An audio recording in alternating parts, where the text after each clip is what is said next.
स्मरणीय अनुभव आपला होता, काय सांगाल या संदर्भात?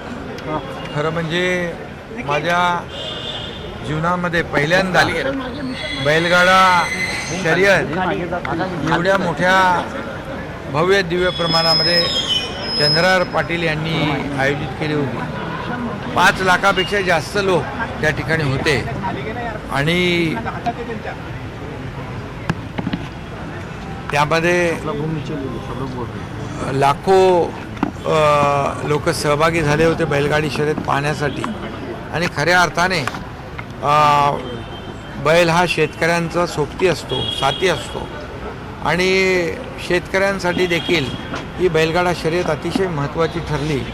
मोठ्या प्रमाणावर त्या ठिकाणी फॉर्च्युनर, त्याचबरोबर थार गाडी, ट्रॅक्टर, टू व्हीलर अशी मोठी बक्षिसं त्या ठिकाणी लावली होती आणि एक शेतकरी 10-15 लाख रुपये त्याच्यावर कर्ज होतं, तो फॉर्च्युनर जिंकला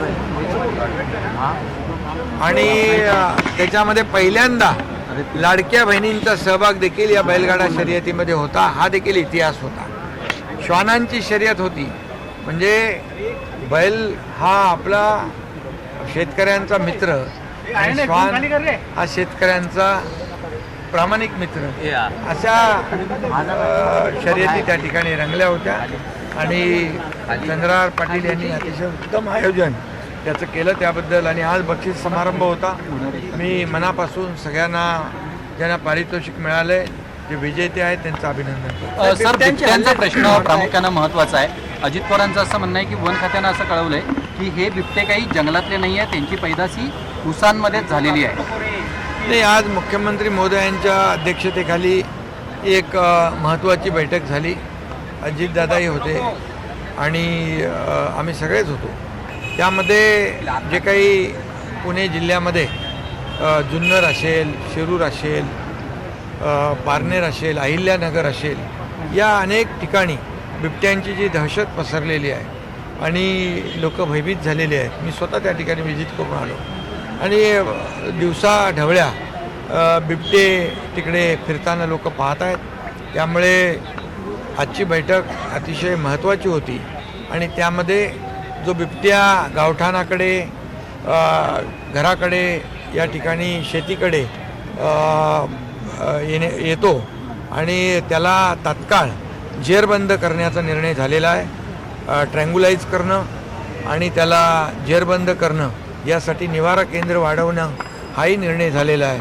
त्याचबरोबर जो नरभक्षक आहे त्याला, नरभक्षक बिबट्याला दिसताक्षणी गोळ्या घालण्याचाही निर्णय झालेला आहे आणि कुठल्याही परिस्थितीमध्ये माणसाचे जीव वाचले पाहिजे।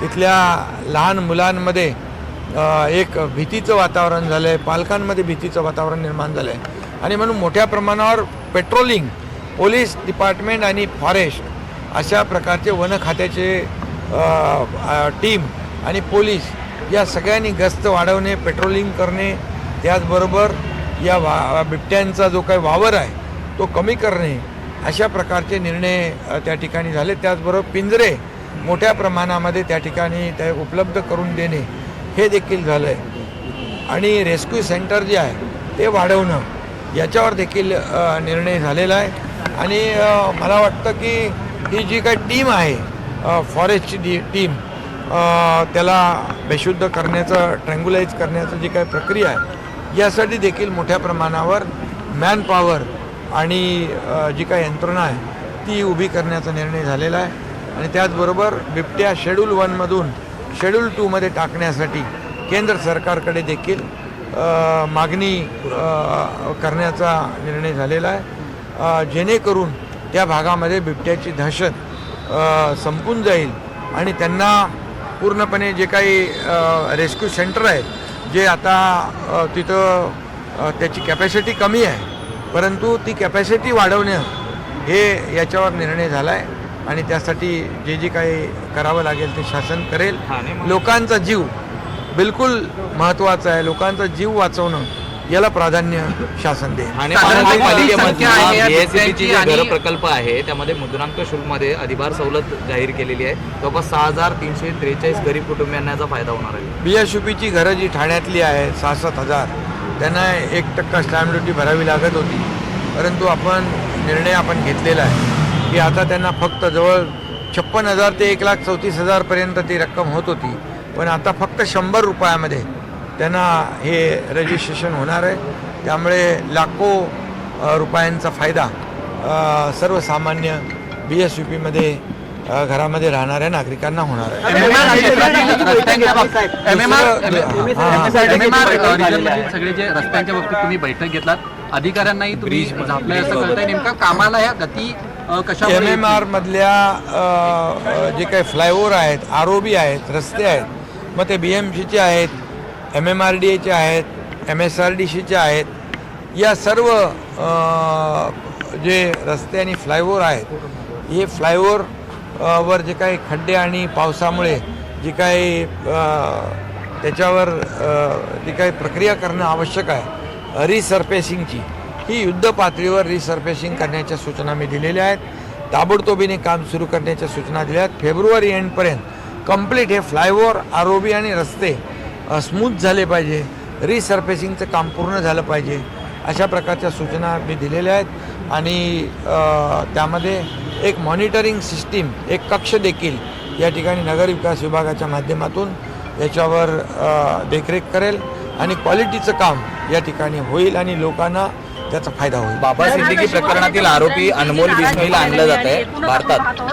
जे महायुतीमधले जे इतर पक्षांचे कार्यकर्ते ते फोडले जात आहेत, याच्यामुळे ही नाराजी होती का? नेमकं काय झालं होतं? नाही, आज मुख्यमंत्री महोदयांच्या बरोबर आमची चर्चा झाली, बैठक झाली आणि त्या बैठकीमध्ये महायुती मजबूत झाली पाहिजे, महायुतीमध्ये कुठेही मतभेद होता कामा नये, महायुतीला कुठेही गालबोट लागू नये, आणि म्हणून आम्ही महायुतीने लोकसभा लढलो, महायुतीने विधानसभा लढलो, महायुतीने आपण विधानसभा लँडस्लाईड विक्ट्री यश प्राप्त केलेलं आहे.